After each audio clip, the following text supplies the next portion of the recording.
সম্মানিত ভাই, এই মুহররম মাস নিয়ে আমাদের অনেক দ্বিধা আছে বা অনেক রকম অনেক মন্তব্য অনেকের থাকে। তো মুহররম মাস এটা হচ্ছে একটা ফজিলতপূর্ণ মাস, প্রথমে বলেছি। আর এই মাসে রাসূল সাল্লাল্লাহু আলাইহি সাল্লাম সম পালন করার জন্য উম্মতদেরকে বলেছেন, সাহাবা আজমাইনদেরকে বলে গিয়েছেন। তো আমরা এতটুকুই করব।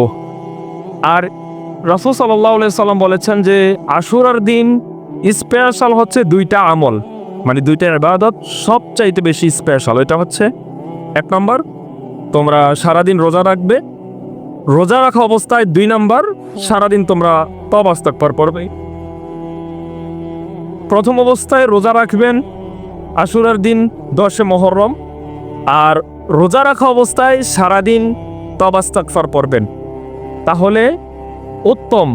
রাসূল সাল্লাল্লাহু আলাইহি সাল্লাম বলেন এই আশুরার দিনের রোজা দীর্ঘ 1 বছরের গুনাহকে ক্ষমা করতে পারে, এত ফজিলতপূর্ণ রোজা।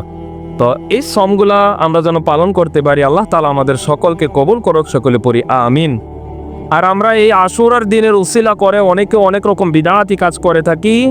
আমরা সবাই চেষ্টা করব এই সকল বিদআতি এবং হারাম কাজ থেকে একটু দূরে থাকার জন্য।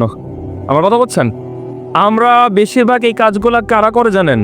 মনে করেন আমাদের বাড়ির যে মহিলারা আছে না, এই মহিলারা কিন্তু এই কাজগুলো একটু বেশি করে। মানে তাদের কাছে মনে হয় যে এই দিনগুলো হচ্ছে মানে এমন দিন যে দিনগুলোর মধ্যে সব কিছু করা যায়। তো তার এমন এমন কাজকর্ম করে আসলে যেগুলা হচ্ছে মানে আপনাদেরকে আমি বোঝাতে পারবো না কি কি করে।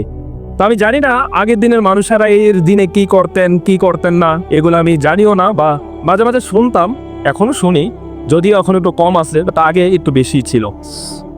তো অনেক মহিলাদের কাছে এমন মনে হয় যে তারা যতটুকু জানে কোনো আলেম হয়তো এত জানে না।